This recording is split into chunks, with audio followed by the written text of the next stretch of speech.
Hello everyone.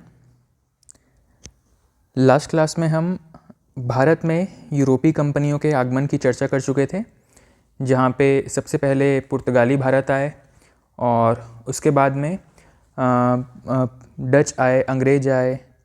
इसके अलावा Denmark के कुछ यूरोपीय व्यापारी भारत आए। उसके बाद में फ्रांसीसी भारत आए। स्वीडन के आसपास से कुछ व्यापारी भारत आए। इन सभी के आने का कालक्रम हमने देखा था। एग्ज़ाम के हिसाब से महत्वपूर्ण बिंदु हमने देखे थे, ठीक है। जहाँ पे सबसे पहले पुर्तगाली व्यक्ति वास्को डी गामा भारत आया था।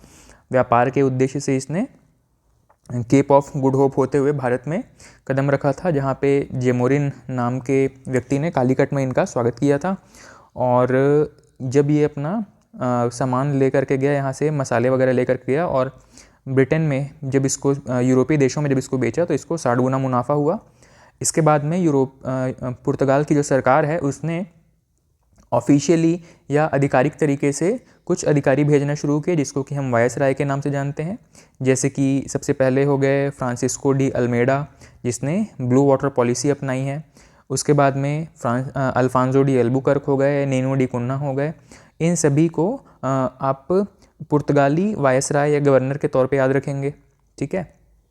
उसके अलावा पुर्तगालियों का भारतीय कल्चर में क्या योगदान रहा है, तो भारत में तंबाकू की खेती हो गई, प्रिंटिंग प्रेस हो गया, अल्फांसो आम हो गया, काजू हो गया, आलू हो गया, ये सब पुर्तगालियों की ही देन है, ठीक है। इसके अलावा पुर्तगालियों का जो लोकेशन है भारत में, वो गोवा या फिर केरल के आसपास ही ज़्यादा इनका सेटलमेंट था, ठीक है। गोवा को तो सबसे लास्ट में भारत से आज़ाद किया गया था, ठीक है।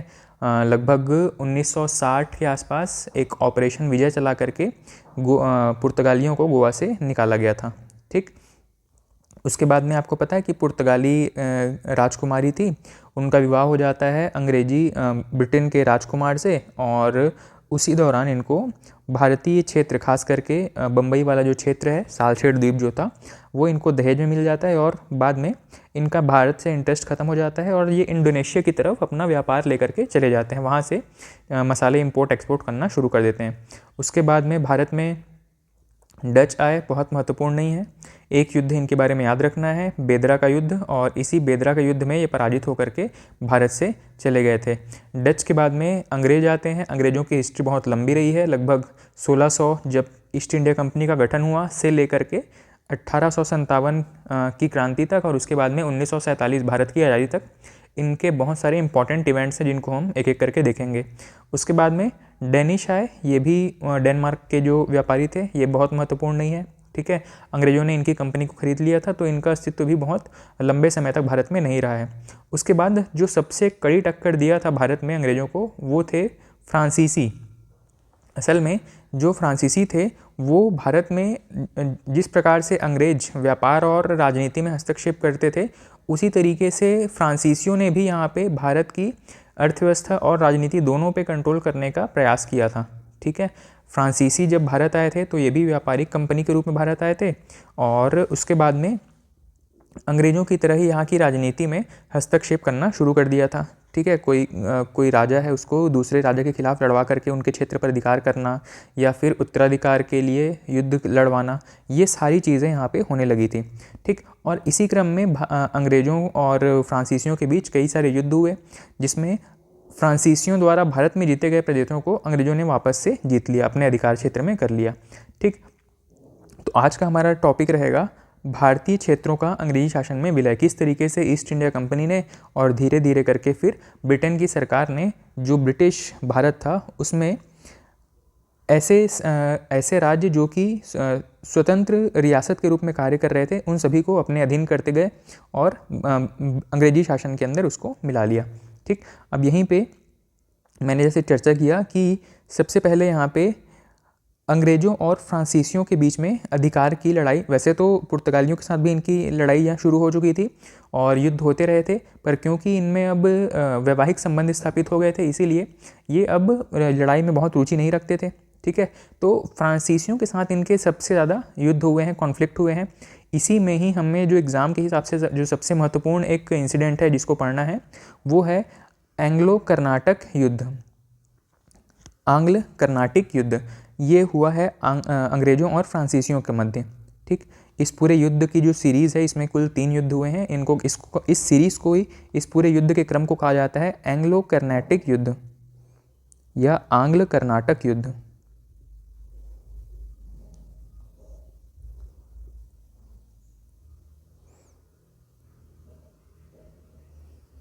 आंग्ल कर्नाटक युद्ध।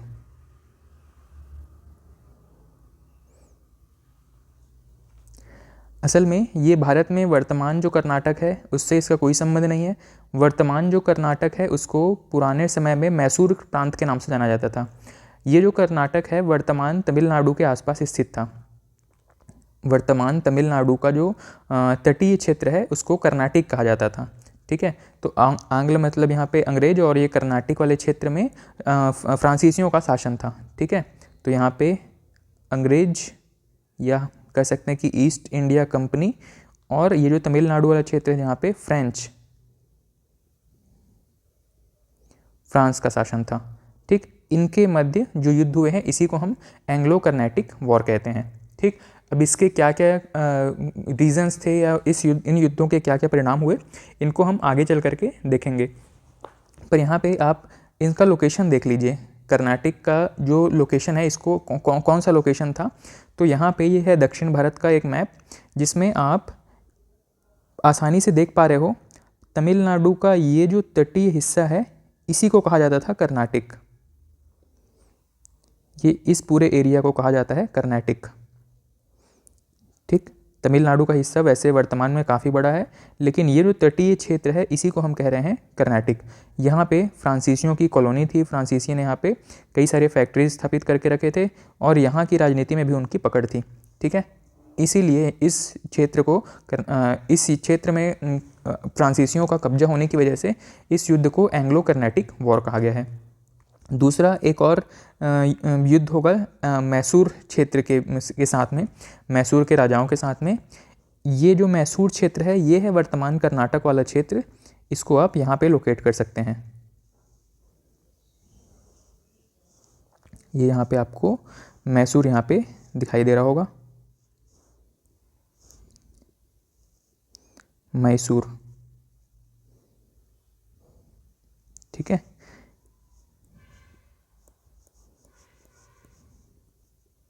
ये पूरा क्षेत्र मैसूर के अधीन आएगा। ठीक, तो इसको हम कहेंगे मैसूर, और ये जो पूर्वी हिस्सा है इसको हम कहेंगे कर्नाटक। ठीक है, तो मैसूर और कर्नाटक की लोकेशन आपको पता चल गई है। अब एक एक करके युद्धों की चर्चा करते हैं। ठीक, तो आंग्ल कर्नाटक युद्ध में अंग्रेजों और फ्रांसीसियों के मध्य युद्ध हो रहा था, और इनके ओवरऑल जो मुख्य रीज़न थे उसमें हर एक युद्ध के लिए तो इंडिविजुअल कुछ रीजंस थे, लेकिन ओवरऑल जो रीजंस थे वो था एक तो व्यापार और दूसरा था राजनीतिक शक्ति।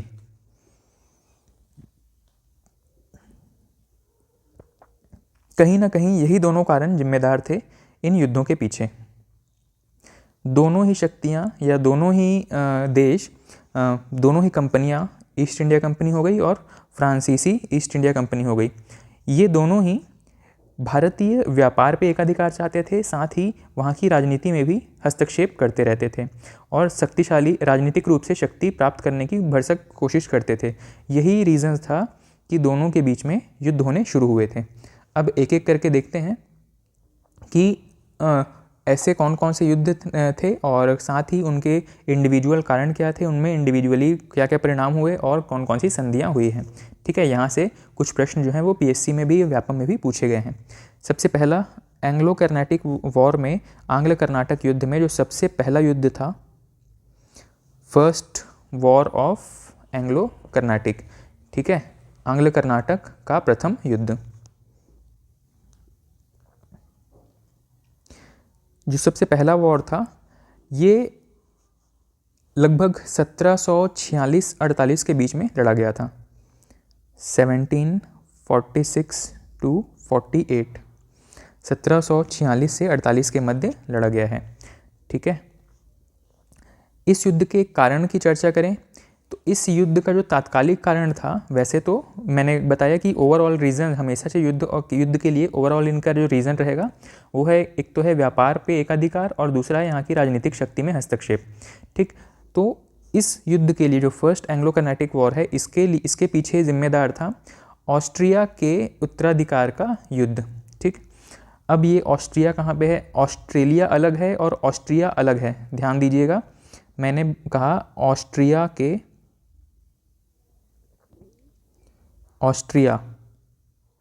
ये ऑस्ट्रिया जो है ये यूरोप में है, जबकि ऑस्ट्रेलिया ये तो अलग महाद्वीप है, आपको पता है। ठीक है, ऑस्ट्रेलिया महाद्वीप कहाँ पे है? तो भारत के दक्षिण में आप चलेंगे तो हिंद महासागर के पूर्व की तरफ चलते जाएंगे तो इंडोनेशिया वगैरह छोटे छोटे द्वीप आएंगे, और उसके भी पूर्व की तरफ चलेंगे तो ये ऑस्ट्रेलिया नाम का एक बड़ा सा आइलैंड आपको दिखाई देगा। ये आइलैंड जैसा है पर ये अपने आप में कॉन्टिनेंट है। ठीक है, तो ऑस्ट्रेलिया की बात नहीं हो रही है यहाँ पे बात हो रही है ऑस्ट्रिया की, जो कि यूरोप में एक छोटा सा देश है। ठीक है, तो ये ऑस्ट्रिया है, यहाँ पे उत्तराधिकार का युद्ध चल रहा था और इसमें वहाँ पे अंग्रेज और फ्रांसीसी दोनों ही युद्धरत थे। ऑस्ट्रिया के उत्तराधिकार वाले युद्ध में अंग्रेज और फ्रांसीसी दोनों वहाँ पे युद्ध थे ऑस्ट्रिया में, और वही युद्ध जो है वो भारत में भी इसके अंकुर फूटने लगते हैं और यहाँ पे भी दोनों में मतलब अंग्रेजों और फ्रांसीसियों में युद्ध होने शुरू हो जाते हैं। ठीक, तो यहाँ पे फर्स्ट एंग्लो कर्नाटिक वॉर का एक तात्कालिक रीज़न था, क्या था? ऑस्ट्रिया में उत्तराधिकार का युद्ध। कौन राजा बनेगा ऑस्ट्रिया का, इसको लेकर के युद्ध चल रहा था। दोनों ही पार्टीज मतलब अंग्रेज और फ्रांसीसी दोनों ही अलग अलग प्रतिद्वंदी को यहाँ पे सपोर्ट कर रहे थे और उसी के सपोर्ट में दोनों आपस में लड़ पड़े थे। ठीक, तो ऑस्ट्रिया में उत्तराधिकार का युद्ध, ये इसका मुख्य रीज़न था। और अगर ओवरऑल रीज़न की चर्चा करें तो मैं बता चुका हूँ, व्यापार और यहाँ भारत की राजनीतिक शक्ति। ठीक, अब इस युद्ध में क्या क्या परिणाम हुए हैं? ठीक है, इस युद्ध में वैसे एक फ्रांसीसी गवर्नर की चर्चा किया था मैंने, डुप्ले जो था, इसमें ब्रिटिश क्षेत्र था कुछ, जैसे कि मद्रास वाले क्षेत्र में अंग्रेज़ों का शासन था। ठीक है, तो ये जो सारे एरिया थे इनको डुप्ले ने युद्ध करके अंग्रेज़ों से छीन लिए थे। ठीक, और जब ये युद्ध समाप्त हुआ है तो इसमें विजय किसका हुआ है इसको बहुत ठीक से नहीं कह सकते, लेकिन ऑलमोस्ट यहाँ पे अंग्रेज़ों से हार गए थे कौन? आपके फ्रांसीसी। ठीक, तो फ्रांसीसियों की बहुत ज़्यादा हार तो नहीं हुई थी, लेकिन ऑलमोस्ट इन्होंने एक संधि करके अपनी इज्जत यहाँ पे बचा लिया था। ठीक, अब इस युद्ध में मैं फिर भी यहाँ पे लिख देता हूँ फ्रांसीसियों की हार। इस युद्ध में फ्रांसीसियों की हार हुई, फ्रांसीसी यहाँ पे हार गए और अंग्रेज़ों की यहाँ पे जीत हुई। इस युद्ध में अंतिम रूप से युद्ध किस संधि से समाप्त हुआ है? तो ये जो युद्ध है 1748 में समाप्त हो गया। ठीक, 1748 में युद्ध समाप्त हुआ है और यहाँ पर एक संधि करनी पड़ी है फ्रांसीसियों को अंग्रेज़ों के साथ में। इस संधि का नाम है एक्स ला शापेल की संधि। एक्स ला शापेल,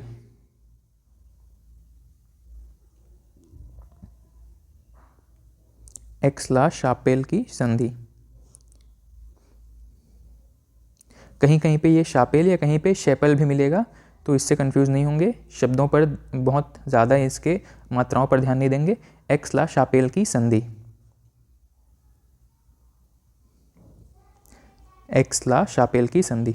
मैं इसको यहाँ पे इंग्लिश में भी इसकी स्पेलिंग्स लिख देता हूँ, एक्स ला शापेल, एक्स ला शापेल की संधि। इस संधि के द्वारा ये युद्ध समाप्त हुआ है। इस युद्ध में फ्रांसीसियों की लगभग हार हुई है और अंग्रेजी शासन ने इस संधि के द्वारा इस युद्ध में अपनी शर्तें फ्रांसीसियों के से मनवा ली थी। ठीक। लगभग कर्नाटक मैंने बताया कि तमिलनाडु वाला जो क्षेत्र था उसी क्षेत्र को लेकर के या उस क्षेत्र में ये युद्ध हो रहे थे, इसीलिए इसको फर्स्ट एंग्लो कर्नाटिक वॉर कहा जाएगा। ठीक। इसके बाद में सेकंड,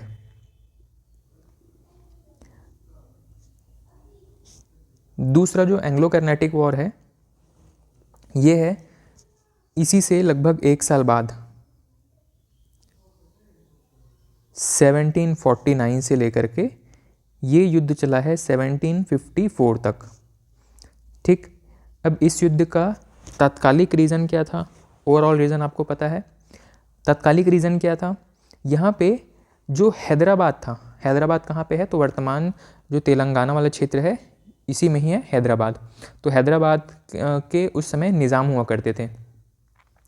तो यहाँ पे हैदराबाद के निज़ाम और कर्नाटक जो मैंने बताया आपका वर्तमान तमिलनाडु वाला क्षेत्र, इन दोनों ही राज्यों में, इन दोनों ही प्रांतों में अंग्रेज और फ्रांसीसी इनके उत्तराधिकारी मामले में हस्तक्षेप करने लगे थे। ठीक है। अब यहाँ पे मैंने बताया कि पहला जो रीज़न था वो ऑस्ट्रिया में उत्तराधिकार का युद्ध चल रहा था, तो ऑस्ट्रिया में ये लोग युद्ध कर रहे थे, इसीलिए इनके जो सैनिक थे भारत में वो भी आपस में युद्धरत हो गए। दूसरा युद्ध का रीज़न क्या था, अब भारत में ही भारतीय राजाओं के जो उत्तराधिकार युद्ध हैं उसमें भी इंटरफेयर कर रहे हैं। ठीक है। तो यहाँ पे किसके किसके बीच है, कौन से राज्यों के बीच में उत्तराधिकार का युद्ध चल रहा था, एक तो था हैदराबाद और दूसरा है कर्नाटक। इन दोनों ही एरिया में ये लोग अपने अपने पक्षधर व्यक्ति को शासक बनाना चाहते थे। ठीक है। हैदराबाद में भी अंग्रेज और फ्रांसीसी अलग अलग पार्टीज को सपोर्ट कर रहे थे, अलग अलग व्यक्तियों को सपोर्ट कर रहे थे। वही हाल कर्नाटक में था। कर्नाटक में भी अंग्रेज और फ्रांसीसी अपने अपने पसंदीदा व्यक्ति को उत्तराधिकारी बनाना चाहते थे। ठीक है। तो दोनों ही जगहों में जो हस्तक्षेप चल रहा था अंग्रेज और फ्रांसीसियों का, उसकी वजह से ये युद्ध शुरू हुआ था। कर्नाटक में उत्तराधिकार मामले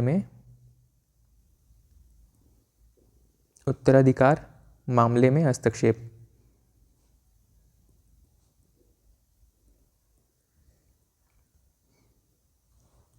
मैप में आप एक बार फिर से देख लीजिए, ये जो निज़ाम वाला एरिया देख रहे हैं आप, यही है आपका हैदराबाद वाला क्षेत्र। ठीक है। और ये जो मैंने आपसे ये वाला एरिया बताया था, ये है आपका कर्नाटक वाला एरिया। ठीक है। ये पूरा कर्नाटक वाला एरिया, ये हो गया आपका हैदराबाद निज़ाम वाला एरिया। ठीक है। तो इन दोनों ही जगहों पे अलग अलग व्यक्तियों को उत्तराधिकारी या राजा बनाने के लिए दोनों अंग्रेज और फ्रांसीसी आपस में लड़ पड़े थे। ठीक है। अब यहाँ पे इस युद्ध का अंत किस तरीके से हुआ है, तो इस युद्ध में एक संधि की गई है, एक पौंडीचेरी की संधि। ठीक। अब यहाँ पे वैसे हम डिस्कस कर सकते हैं कि हैदराबाद में कौन कौन व्यक्ति यहाँ पे उत्तराधिकारी बनने के लिए पक्षधर थे या कौन कौन सी पार्टीज इन्वॉल्व थी, कर्नाटक में कौन कौन सी पार्टीज इन्वॉल्व थी। लेकिन ये बहुत इंपॉर्टेंट नहीं है कि कौन से राजा को अंग्रेज सपोर्ट कर रहे थे, कौन से व्यक्ति को फ्रांसीसी सपोर्ट कर रहे थे। इस युद्ध के अंत के रूप में जो संधि है वो एग्ज़ाम के लिए इम्पॉर्टेंट है। ठीक है। इस युद्ध में जो परिणाम हुआ है, इसका परिणाम क्या था, इसका परिणाम हुआ है एक संधि, इसका नाम मैं लिख देता हूँ, पौंडीचेरी की संधि।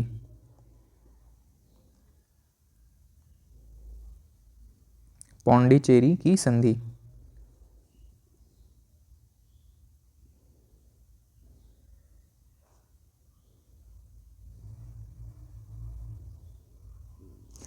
ठीक। पौंडीचेरी की संधि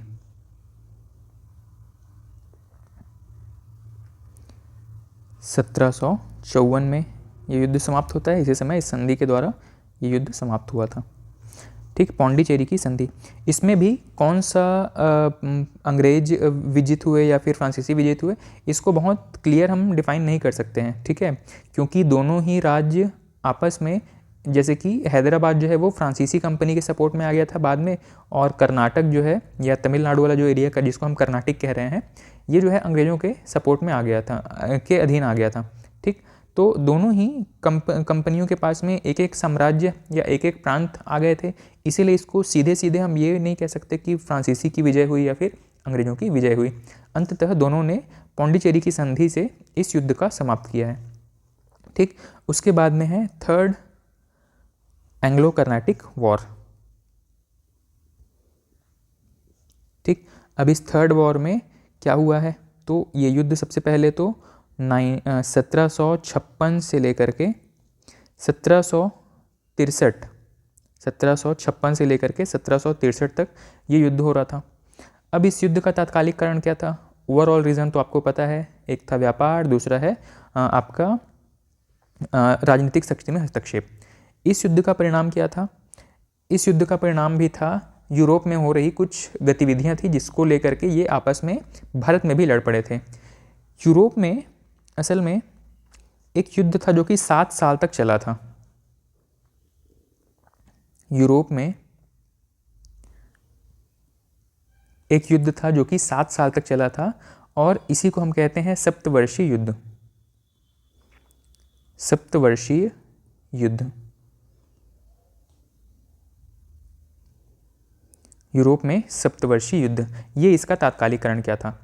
अब जब आपको ऐसा सुनाई देता है कि कोई युद्ध जो है 1 साल चल रहा है, 2 साल चल रहा है या ये 7 साल चल रहा है, तो इसका मतलब ये नहीं है कि ये डेली सुबह से लेकर के शाम तक लड़ाई करेंगे और ये 24/7 और 365 डेज चलता रहेगा, ऐसा नहीं है।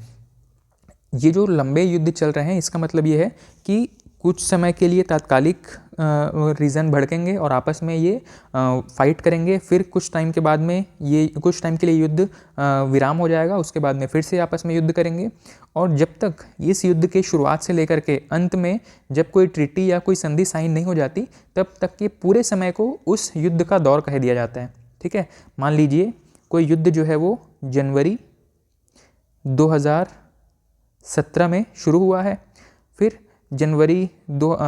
फरवरी 2017 में ख़त्म, मतलब इस युद्ध को कुछ समय के लिए विराम कर दिया गया, फिर मार्च 2017 में युद्ध शुरू हुआ है। ऐसा करते करते हर 1-2 महीने के अंतराल में कोई युद्ध अगर चल रहा है किसी दो देशों के बीच में और मान लीजिए ये 2023 में जनवरी 2023 में समाप्त हो जाएगा। ठीक है, जनवरी 2023 में कोई संधि हुई है दो देशों के बीच में और उस दौरान ये युद्ध समाप्त हो गया, तो हम इस युद्ध को क्या कहेंगे कि ये युद्ध कितने साल तक चला था? तो 2017 से लेकर के 2023 तक, मतलब लगभग 6 साल ये युद्ध चला था। ठीक है, 17 से लेकर के 18, फिर 19, फिर 20, फिर 21 और 22 और लास्ट में 23 तक ये युद्ध चला था, मतलब हम इसको क्या कहेंगे? 6 वर्षीय युद्ध। इसी तरीके से युद्ध विराम, युद्ध का जो एक नीति है, इस पूरे दौर में जितने युद्ध हुए हैं उनको हम उस टाइम पीरियड के अंदर कैलकुलेट करते हैं और इसी तरीके का एक युद्ध है जिसको हम कह रहे हैं सप्तवर्षीय युद्ध। यूरोप में ये जो लंबे समय से युद्ध चल रहा था उसमें अंग्रेज और फ्रांसीसी दोनों ही इन्वॉल्व थे। अब क्योंकि ये उस देश में इन्वॉल्व हैं, मतलब यूरोपीय क्षेत्र में इन्वॉल्व हैं, तो उनके जो सेना हैं जो कि भारत में तैनात हैं वो भी यहाँ पे भारत में युद्ध करने लग जाते हैं। ठीक है, और इसी युद्ध में एक फेमस युद्ध हुआ है जिसके बारे में हम चर्चा कर चुके हैं, वॉन्डे वॉश का युद्ध। फ्रांसीसियों की भारत में जो सबसे ज़्यादा पराजित कर देने वाली हार हुई है वो है वॉन्डे वॉश के युद्ध में। ठीक है, तो 1760 के आसपास एक युद्ध होता है भारत में।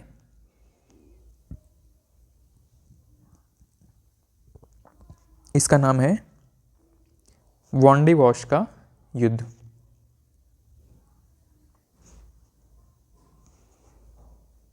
ठीक, और लास्ट में ये युद्ध समाप्त किससे होता है?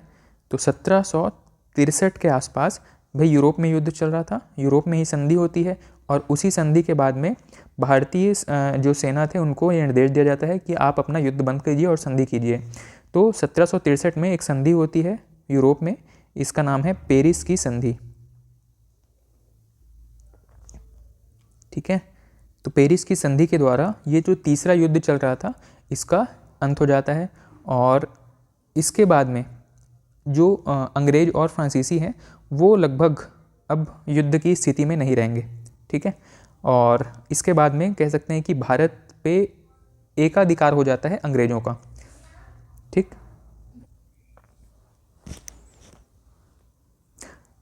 अब अंग्रेज जो है वो भारत में बहुत प्लान्ड तरीके से अलग अलग क्षेत्रों को जीतना शुरू करते हैं। ठीक है, जैसे कि यहाँ पे तो इन्होंने पेरिस की संधि करके और कर्नाटक वाले एरिया को जीत लिया था। अब इनकी नज़र थी इस मैसूर वाले क्षेत्र पे, जो वर्तमान कर्नाटक वाला है, इसको ये जीतना चाहते थे। ठीक, और अब इसको जीतने के लिए इन्होंने कई सारे युद्ध लड़े हैं। ठीक है, जिसको हम कहते हैं आंग्ल मैसूर युद्ध।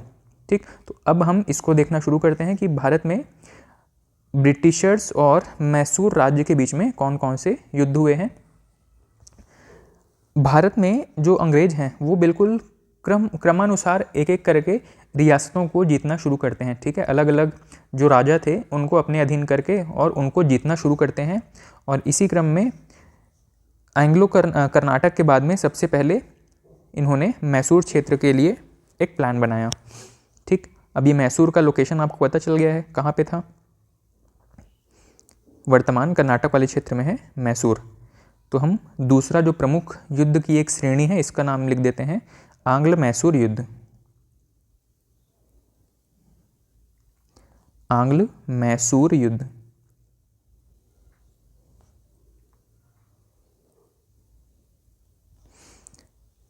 ठीक, ये जो मैसूर है ये असल में उस समय के विजयनगर जो साम्राज्य हमने पढ़ा है, विजयनगर साम्राज्य के एक राजा थे ओडियार, इन्होंने ही मैसूर नाम का जो प्रांत है इसकी स्थापना किया था। मैसूर नाम से एक राज्य की स्थापना किया था।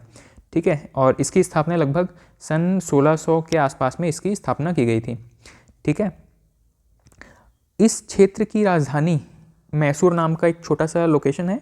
तो पूरे मैसूर प्रांत की राजधानी थी मैसूर। मैसूर नाम का एक, उस मैसूर प्रांत के अंदर मैसूर नाम का एक छोटा सा जगह है जो इसकी राजधानी थी। और बाद में इसकी राजधानी बनाई जाती है श्रीरंगपट्टनम। तो मैसूर की राजधानी सबसे पहले तो एक थी मैसूर और दूसरा है बाद में श्रीरंगपट्टनम। श्रीरंगपट्टनम। ठीक, ये मैसूर की राजधानी थी। इसका जो शासक था इसका नाम है हैदर अली। मैसूर क्षेत्र का जो शासक है इसका नाम है हैदर अली। और हैदर अली की मृत्यु के बाद में इसका पुत्र टीपू सुल्तान, ये जो है यहाँ पे शासक बनता है। हैदर अली की मृत्यु के बाद में इसका पुत्र टीपू सुल्तान, इसका नाम आपने सुना हुआ है पहले ही, टीपू सुल्तान। ठीक, ये भी बहुत योग्य शासक था। ठीक, टीपू जो है बहुत योग्य शासक था। एक लंबे समय तक इसने अंग्रेजों के आक्रमण को असफल करने का प्रयास किया, लेकिन अंत में इसकी मृत्यु के वजह से जो मैसूर क्षेत्र है वो अंग्रेजों के अधीन चला जाता है। ठीक, तो मैसूर क्षेत्र की राजधानी पूछा जाए तो श्रीरंगपट्टनम। मैसूर क्षेत्र के राजा हैदर अली और बाद में जो राजा बनता है इसका पुत्र टीपू सुल्तान। ठीक, अब हम ये देख लेते हैं कि जो टीपू सुल्तान था इसके बारे में भी कुछ प्रश्न पूछे जाते हैं। कुछ महत्वपूर्ण कार्य हैं जो टीपू सुल्तान के समय में हुए हैं। ठीक है, तो टीपू सुल्तान के बारे में एक महत्वपूर्ण चीज़ क्या है, ये आधुनिक विचारों से प्रभावित था। टीपू सुल्तान जो है वो उस समय ब्रिटेन में या फ्रांस में जो भी चीज़ें चल रही थी, वैश्विक स्तर पर जो भी गतिविधियां हो रही थी, उन सभी से टीपू सुल्तान अवेयर था। ठीक है, उन सभी के प्रति जागरूक था और इसने इन सभी चीज़ों को ध्यान में रखते हुए एक क्लब ज्वाइन किया था। ठीक है, एक इंग्लिश क्लब था, इसका नाम है जैकोबियन क्लब। Jacobian club. पूछा जाता है परीक्षा में कि टीपू सुल्तान ने कौन सा क्लब ज्वाइन किया था, जैकोबियन क्लब, या पूछा जाता है कि इनमें से कौन सा भारतीय शासक जैकोबियन क्लब का सदस्य रहा है। ठीक है, तो टीपू सुल्तान जो है वो जैकोबियन क्लब का सदस्य रहा है। ये आधुनिक विचारों से प्रभावित लोगों का एक समूह था जिसमें टीपू सुल्तान भी शामिल था। ठीक, अब जैकोबियन क्लब में शामिल था। इसके अलावा इसने बहुत सारी कई ऐसी चीज़ें अपनाई जो कि मुस्लिम शासक होने की वजह से इसके फेवर में जाती हैं। जैसे कि इसने सहिष्णुता अपनाया। अपने राज्य में बहुत सारे हिंदू पदाधिकारियों को अच्छे पद दिए। इसके अलावा इसने मूर्ति निर्माण के लिए भी, जैसे हिंदुओं में मंदिर होता है, मंदिरों में मूर्ति रखी जाती है, तो बहुत सारे मंदिरों में मूर्ति निर्माण के लिए भी इसने कंट्रीब्यूट किया है, दान दिया है। साथ ही टीपू सुल्तान, क्योंकि ये तटीय राज्य में निवासरत था, इसने अपनी नौसेना को मजबूत करने का प्रयास किया है। ठीक है, और साथ ही कहा जाता है कि मिसाइल टेक्नोलॉजी का भी इसको ज्ञान था। ठीक है, मिसाइल टेक्नोलॉजी मतलब किसी दूर खड़े दुश्मन को मारने के लिए जो प्रक्षेपास्त्र यूज़ किया जाता है उसका भी इसको ज्ञान था। ठीक है, तो मिसाइल टेक्नोलॉजी के बारे में भी टीपू सुल्तान को जानकारी थी। इनमें से जो सबसे महत्वपूर्ण चीज़ है, आप याद रखेंगे कि इसने हिंदुओं को उच्च पदों पर नियुक्त किया और साथ ही सैनिक जहाज़ों का मतलब नौसेना के लिए भी इसने प्रयास किया। साथ और जो एक और महत्वपूर्ण चीज़ है जैकोबियन क्लब के बारे में। ठीक, तो जैकोबियन क्लब की स्थापना, हिंदुओं को उच्च पद दिए, हिंदुओं को उच्च पद, हाई पोस्ट पर, जिसने भेदभाव नहीं किया धर्म के आधार पर। और तीसरी महत्वपूर्ण चीज़ है नौसेना के लिए इसने इन्वेस्ट किया, नौसैनिक जहाज। ठीक, इन तीनों को लेकर के टीपू सुल्तान ने काफ़ी काम किया था। ठीक, अपने पिता की मृत्यु के बाद टीपू सुल्तान शासक बना था। ठीक, जो सेकेंड एंग्लो मैसूर वॉर है उसमें हैदर अली की मृत्यु हो जाती है और उसको लीड करता है टीपू सुल्तान। टीपू सुल्तान जो है वो सेकेंड, थर्ड और फोर्थ को लीड करता है और अंत में चौथे एंग्लो मैसूर युद्ध में टीपू सुल्तान की मृत्यु हो जाती है। ठीक, अब एक एक करके हम इस पूरे घटनाक्रम को देखते हैं कि प्रथम, द्वितीय, तृतीय और चतुर्थ एंग्लो मैसूर युद्ध कब हुए हैं और इसका परिणाम क्या निकला है। चलिए,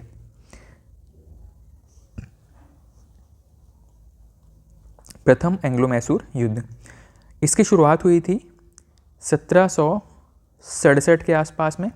1767 से लेकर के ये लगभग 1769 के आसपास तक चला है। 1769 तक ये युद्ध चला है। ठीक, अब इसका रीज़न क्या है? वैसे पहले हम ओवरऑल रीज़न की चर्चा कर लेते हैं। तो ओवरऑल रीज़न में फिर से वही रीज़न है, इन युद्धों का कारण क्या था। ठीक, ये 4 युद्ध हुए हैं, सभी में कुछ ना कुछ इंडिविजुअल रीजंस रहे होंगे, पर जो ओवरऑल रीज़न है इसमें वही कारण है। सबसे पहला है व्यापार पे एकाधिकार करना चाहते थे अंग्रेज। ठीक है, व्यापार चाहते थे, राजनीतिक हस्तक्षेप कर रहे थे, राजनीति पर कंट्रोल चाहते थे। तो ये सभी ओवरऑल रीजंस हैं, लेकिन हर एक युद्ध के लिए कोई एक तात्कालिक रीज़न बनेगा जिसकी वजह से युद्ध भड़क जाएगा। ठीक है, तो फर्स्ट एंग्लो मैसूर युद्ध हुआ है 1767 से लेकर के 69 तक में। इसके जो प्रमुख कारण रहे थे, कारण क्या थे? अंग्रेज और मैसूर राज्य है वो मसाला वाला जो क्षेत्र है, मसाला क्षेत्र कहने का मतलब है कि जो केरल का जो पूरा तटीय एरिया है, केरल से लेकर के और आपका कर्नाटक वाला जो पूरा तटीय एरिया है, इन सभी पर अंग्रेज भी अधिकार करना चाहते थे। और साथ ही जो मैसूर राज्य था, मतलब हैदर अली का जो कंट्रोल था, वो भी उस क्षेत्र को अपने कंट्रोल में रखना चाहते थे। ठीक है, और साथ ही यहाँ पे अंग्रेज भी अपना दावा कर रहे थे, अंग्रेज दावा कर रहे हैं और साथ ही एक तरफ से फ्रांसीसी भी इस क्षेत्र पे दावा करने के लिए तैयार थे। मतलब अंग्रेज ये देख रहे थे कि एक ऐसा लोकेशन जहाँ से बहुत सारे मसालों का प्रोडक्शन होता है, वो क्षेत्र कैसे न कैसे इनके कंट्रोल में आ जाए ताकि इनकी फाइनेंशियल कंडीशन बेहतर हो सके। ठीक है, उन मसालों को लेकर के ये जब एक्सपोर्ट करेंगे तो काफ़ी मुनाफा कमाएंगे। ये सोच करके अंग्रेज जो है वो मालाबार वाले एरिया को, मालाबार जो है वो केरल का तटीय क्षेत्र है। ठीक है, तो मालाबार क्षेत्र को अपने अधिकार में करना चाहते थे। मालाबार क्षेत्र पर अधिकार हेतु इस युद्ध का जो तात्कालिक कारण क्या बनता है? मालाबार क्षेत्र पर अधिकार। दोनों ही पार्टीज, खास करके जो मैसूर साम्राज्य था और साथ ही अंग्रेज, ये दोनों ही मालाबार क्षेत्र को अपने अधिकार में करना चाहते थे। असल में जो फ्रांसीसी शासक थे जो कि कर्नाटक के आसपास थे। ध्यान है आपको, एंग्लो कर्नाटिक वॉर हमने अभी बीच पढ़ा है। कर्नाटक क्षेत्र में जो फ्रांसीसी काम कर रहे थे वो अपने पड़ोसी मतलब मैसूर को सपोर्ट करते थे मालाबार क्षेत्र पर अधिकार के लिए। ठीक है, मतलब आप दूसरी तरीके से ये भी कह सकते हैं कि इस पूरे युद्ध में एक तरफ जहां अंग्रेज थे तो दूसरी तरफ मैसूर जो कि फ्रांसीसियों के सपोर्ट के थ्रू खड़ा हुआ था। ठीक है, इस पूरे घटनाक्रम में जो सबसे महत्वपूर्ण चीज़ है वो है मालाबार क्षेत्र। मालाबार क्षेत्र पे अधिकार को लेकर के ही ये युद्ध शुरू हुआ था। ठीक है, और इस युद्ध का परिणाम क्या निकला? तो इस पहले युद्ध में जो हैदर अली था इसकी विजय हो जाती है। ठीक है, हैदर अली इस युद्ध में जीत जाता है। ये युद्ध किन के बीच हुआ है? तो वैसे मैं लिख देता हूँ। वैसे अगर हम आंग्ल मैसूर पढ़ रहे हैं तो आंग्ल का मतलब है यहाँ पे अंग्रेज और दूसरी तरफ है मैसूर। लेकिन मैसूर में कौन सा शासक था? तो मैसूर में हैदर अली। अंग्रेज वर्सेस हैदर अली के मध्य ये युद्ध चल रहा था। इस युद्ध में कौन जीता है? तो हैदर अली की इस युद्ध में विजय होती है। और इस युद्ध का अंत किस तरीके से होता है? तो इस युद्ध का अंत होता है एक संधि के द्वारा। ठीक है, 1769 में एक संधि होती है। इस संधि का नाम है मद्रास की संधि। मद्रास की संधि, मद्रास की संधि 1769। इस संधि के द्वारा फर्स्ट एंग्लो मैसूर युद्ध समाप्त हो जाता है। ठीक है, अब देखते हैं दूसरा एंग्लो मैसूर युद्ध। ये हुआ है 1780 से लेकर के 84 के मध्य। ठीक, अब किन के बीच हुआ है? तो फिर से अंग्रेज और हैदर अली के बीच ये युद्ध हुआ है। इस युद्ध में हैदर अली की मृत्यु हो जाती है और बाद में हैदर अली की जगह इसका पुत्र टीपू सुल्तान भी इस युद्ध में कूद पड़ता है। लेकिन इसने फाइनली अंग्रेज़ों को हरा दिया था। मतलब जो हैदर अली था उसकी मृत्यु के बाद में उसी युद्ध को उसके पुत्र टीपू ने लीड किया और टीपू जो है वो उस युद्ध को जीतने में सफल रहा। ठीक, इस युद्ध का तात्कालिक कारण क्या था? तो तात्कालिक कारण अभी भी वही था। मैसूर के अंतर्गत एक संरक्षित क्षेत्र था जहाँ पे अंग्रेज कब्जा करना चाहते थे। ठीक है, मतलब अब जो अंग्रेज हैं वो धीरे धीरे मैसूर वाले क्षेत्र को भी अपने कब्जे में लेना चाह रहे थे। इसीलिए ये युद्ध शुरू होता है। और इस युद्ध में अंत में मतलब इस युद्ध के दौरान ही 1782 के आसपास में 1782 में हैदर अली की मृत्यु हो जाती है। युद्ध के दौरान हैदर अली की मृत्यु। हैदर की मृत्यु के बाद में टीपू सुल्तान, उसका पुत्र टीपू सुल्तान युद्ध संभालता है, युद्ध का नेतृत्व करता है और अंत में विजयी भी हो जाता है। इस युद्ध को जीत भी लेता है। ठीक, इस युद्ध का अंत किस तरीके से हुआ? भाई एक पार्टी, जैसे कि अंग्रेज जब कमज़ोर पड़ते थे तो ये संधि का प्रस्ताव रखते थे किसी भी सामने वाले राजा के साथ में। ठीक, तो 1784 में युद्ध समाप्त होता है और ये समाप्त होता है मंगलौर की संधि के साथ। मंगलौर की संधि, मंगलौर की संधि 1784। मंगलौर की संधि 1784 से ये युद्ध जो है वो समाप्त हो जाता है। ठीक है, इस युद्ध में जो सबसे महत्वपूर्ण चीज़ क्या है? युद्ध का कारण हमेशा से आपको कॉमन टाइप से देखने को मिलेगा। क्षेत्र पर अधिकार, किसी क्षेत्र को लेकर के दोनों पार्टीज़ के बीच में विवाद हुआ है, फिर से वो युद्ध जो है वो एस्केलेट कर जाता है और धीरे धीरे उस युद्ध में कोई एक पक्ष जो है वो कमज़ोर पड़ने लगेगा। कमज़ोर जब पड़ेगा तो वो संधि का प्रस्ताव रखेगा और संधि का प्रस्ताव रखने के बाद में वो युद्ध जो है वो किसी विशेष जगह पर क्योंकि संधि की जाती थी तो उस संधि से वो युद्ध समाप्त हो जाता था। जैसे कि यहाँ पर मंगलौर में ये संधि की गई, इसीलिए इसको मंगलौर की संधि कहा जा रहा है। इस युद्ध में टीपू सुल्तान विजयी हो जाता है। ठीक, इसके बाद में तीसरा युद्ध, थर्ड एंग्लो मैसूर युद्ध। इस युद्ध को लड़ा गया है 1790 से लेकर के 92 तक।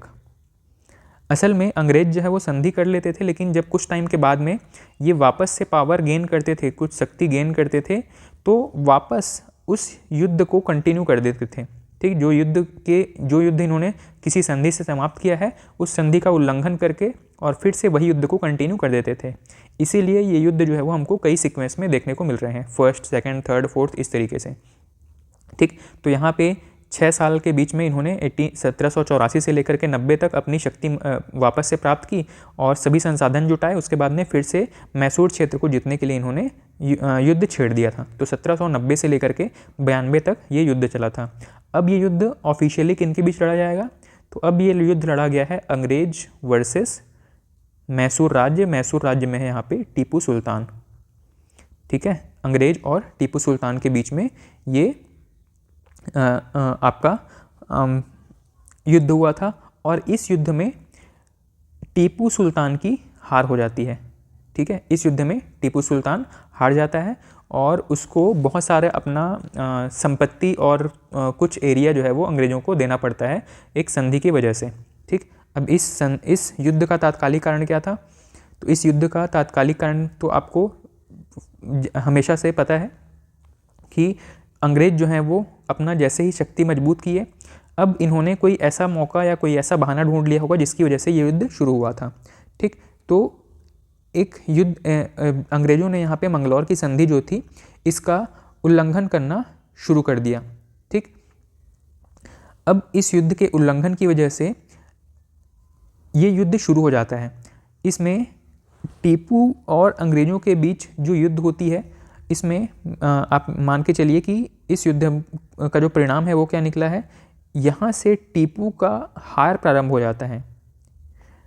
टीपू की हार प्रारंभ हो गई थी यहाँ से। मतलब अभी टीपू सुल्तान की मृत्यु नहीं हुई है, लेकिन इसको कुछ अपमानजनक संधि करनी पड़ जाती है अंग्रेज़ों के साथ में। ठीक है, टीपू सुल्तान यहाँ पे कमज़ोर पड़ना शुरू हो गया था। यहाँ पे एक संधि हुई है जिसकी वजह से इसे कई सारा अपना एरिया और बहुत सारा पैसा, संपत्ति इनको हट जाने के रूप में देना पड़ता है। इस संधि का नाम है श्रीरंगपट्टनम की संधि।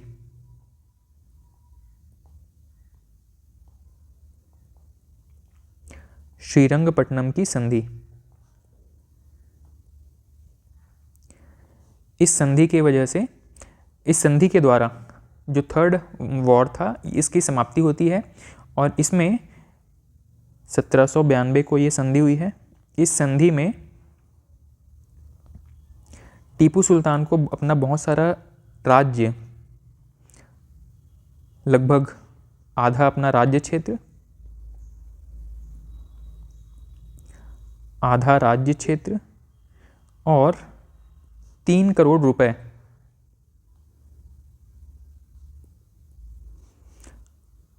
हट जाने के रूप में अंग्रेज़ों को देना पड़ा। 3 करोड़ रुपए का हट जाना देना पड़ा अंग्रेज़ों को। ठीक है, इस युद्ध में टीपू हार गया था, अंग्रेज़ों की जीत हुई थी। ठीक है, तो अंग्रेज़ों को इस जीत में क्या फ़ायदा मिला? इनको मैसूर का आधा साम्राज्य और 3 करोड़ रुपए हट जाने के रूप में प्राप्त हो गए हैं। ठीक, पूछा जाता है कि श्रीरंगपट्टनम की संधि किससे संबंधित है?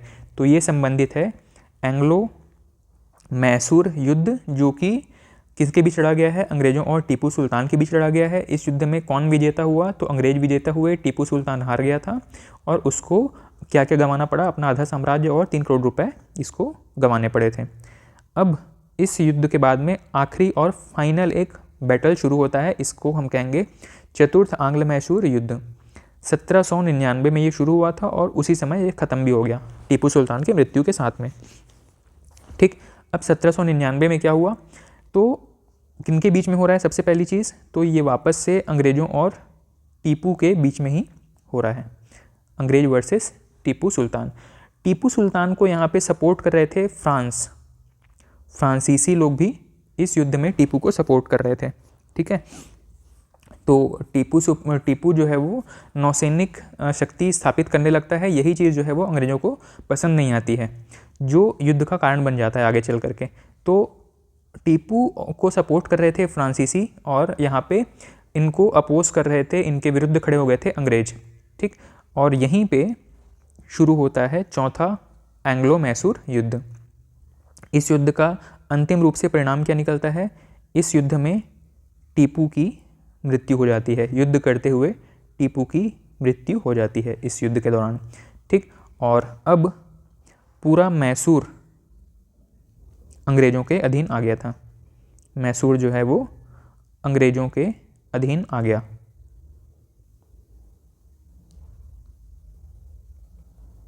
मैसूर अंग्रेज़ों के अधीन आ गया। ठीक, तो पूरा दक्षिण की तरफ अब अगर आप ध्यान देंगे तो कर्नाटक वाला एरिया जो कि तमिलनाडु कहा जाता है वो अंग्रेज़ों के कब्जे में है। वर्तमान कर्नाटक जो अभी उस समय मैसूर कहा जाता था वो अंग्रेज़ों के कब्जे में है। इस तरीके से दक्षिण के जो पूरे दो महत्वपूर्ण क्षेत्र जो है वो अंग्रेज़ों के कब्जे में आ जाता है।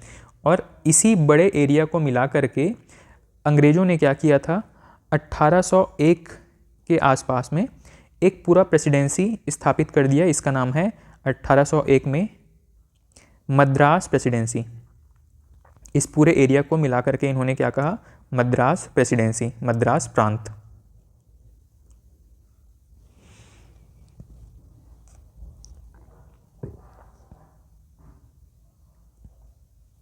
ठीक है, इस तरीके से इस पूरे एरिया में जो दो महत्वपूर्ण राज्य थे, एक था कर्नाटक राज्य, एक था मैसूर, इन दोनों को ही मिला करके अंग्रेज़ों ने मद्रास प्रेसिडेंसी की स्थापना किया। ठीक, इस तरीके से यहाँ पे भारत के दक्षिण की तरफ दो महत्वपूर्ण राज्य अंग्रेज़ों के कब्जे में चले गए। इसके अलावा भारत में अब देखेंगे कि उत्तर और पूर्व की तरफ कौन कौन से एरिया को अंग्रेज़ों ने अपने कब्जे में किया है। तो सबसे पहला तो हमने देखा था कर्नाटक वाला क्षेत्र, दूसरा था मैसूर वाला क्षेत्र, तीसरा महत्वपूर्ण क्षेत्र है पंजाब। पंजाब, ठीक, तो पंजाब में 1797 के आसपास में 1797 के आसपास में यहाँ पे राजा थे, राजा रणजीत सिंह।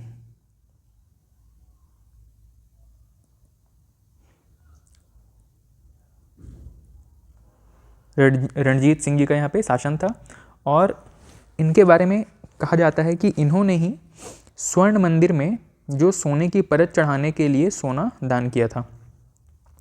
रणजीत सिंह जो शासक थे पंजाब प्रांत के, उन्होंने ही स्वर्ण मंदिर के लिए सोना दान किया था, जिससे कि वहाँ पे सोने की परत चढ़ाई गई है।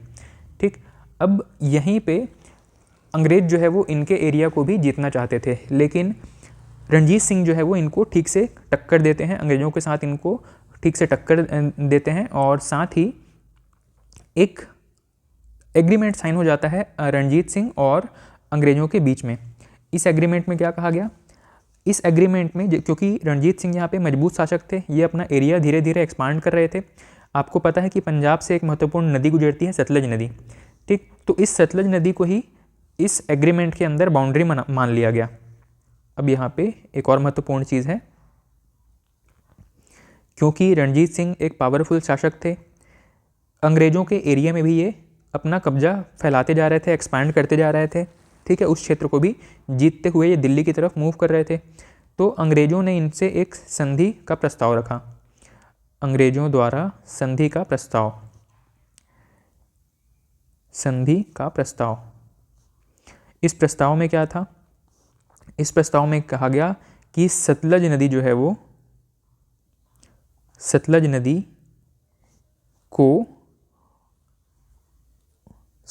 को सीमा रेखा माना जाएगा।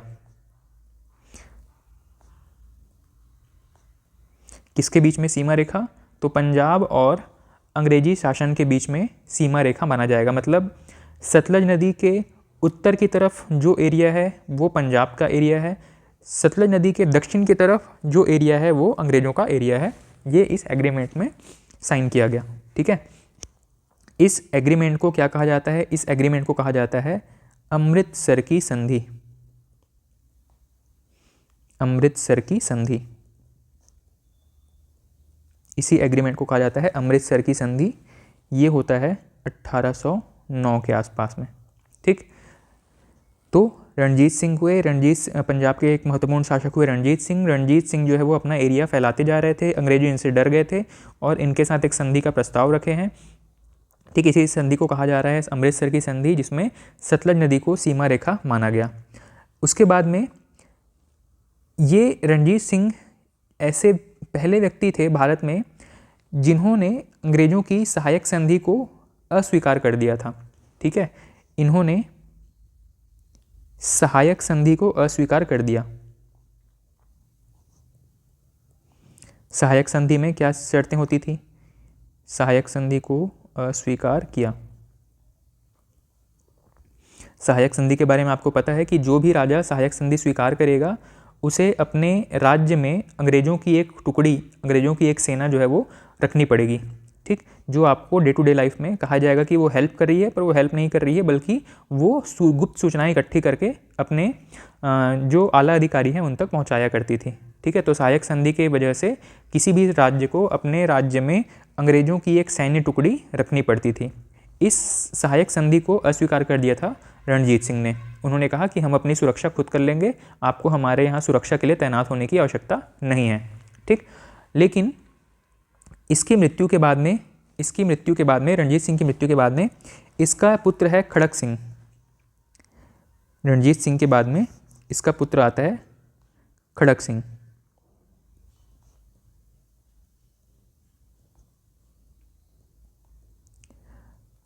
रणजीत सिंह की मृत्यु के बाद इसका पुत्र है खड़क सिंह। इसको शासक बनाया जाता है। इसके समय में ऐसी कोई बहुत महत्वपूर्ण घटना नहीं है जिसको याद रखा जाए। इसके बाद में इस पूरे साम्राज्य का जो अंतिम शासक हैं पंजाब प्रांत में, इसका नाम है दिलीप सिंह। इस बीच में कई और राजा हुए हैं। इनके बाद में जो सबसे अंतिम राजा है इसका नाम है दिलीप सिंह।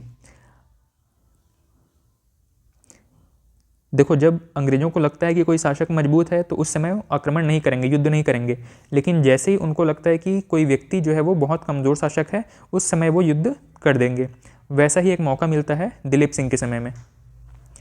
दिलीप सिंह को कमज़ोर शासक समझ करके, क्योंकि ये अल्पवयस्क था, इसी समय इन्होंने पंजाब क्षेत्र को जीतने के लिए एक युद्ध कर दिया और इस युद्ध का नाम है 1845 में भैरोवाल का युद्ध।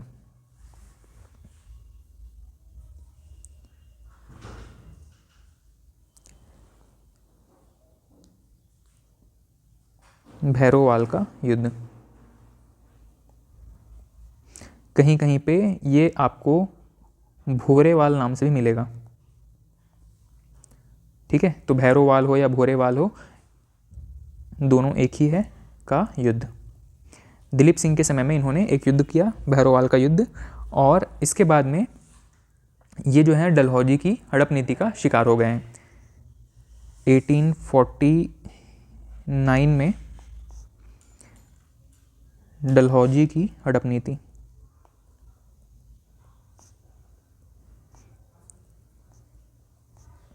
इस हड़प नीति के द्वारा पंजाब प्रांत को अपने साम्राज्य में मिला लिया जाता है।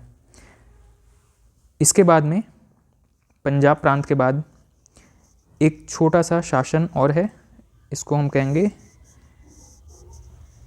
जयपुर। जयपुर वाले क्षेत्र में भी एक शासक काम कर रहे हैं, इनका नाम है राजा जयसिंह। राजा जयसिंह, इनको भी अंग्रेजों ने हरा करके और इनके साम्राज्य को अपने में मिला लिया था। ठीक, इस समय की जो महत्वपूर्ण संधि है इसका नाम है सहायक संधि। सहायक संधि, अंग्रेजों ने सहायक संधि के द्वारा जयपुर को अपने में मिला लिया था। इसके अलावा एक एरिया है हैदराबाद। हैदराबाद, हैदराबाद को भी इन्होंने अपने साम्राज्य में मिला लिया था।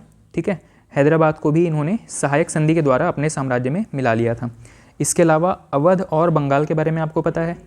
अवध और बंगाल में इन्होंने क्या किया था, एक युद्ध हमने पढ़ा था, बक्सर का युद्ध और प्लासी का युद्ध। ये पूरे युद्ध के बाद में बंगाल और अवध वाला प्रांत जो है वो अंग्रेजों के कब्जे में आ गया था। ठीक है, तो आप ये भी नोट कर लीजिएगा यहाँ पे, अवध और बंगाल। इन युद्धों के द्वारा ही बक्सर और प्लासी के द्वारा अवध और बंगाल को अपने साम्राज्य में मिला लिया गया था। इसकी चर्चा हम कर चुके हैं, ठीक है। कौन कौन सा, एक है बक्सर और एद है, एक है प्लासी। बक्सर और पहले प्लासी का युद्ध हुआ है, उसके बाद में बक्सर का युद्ध हुआ है। इस तरीके से अंग्रेज़ों ने धीरे धीरे करके पूरे राज्य क्षेत्र को लगभग पूर्व पश्चिम और उत्तर दक्षिण में अपना साम्राज्य स्थापित कर लिया था, ठीक। तो आज की क्लास में इतना रखते हैं और नेक्स्ट क्लास से हम वायसराय गवर्नर जनरल के बारे में चर्चा शुरू करेंगे, ठीक है। Thank you.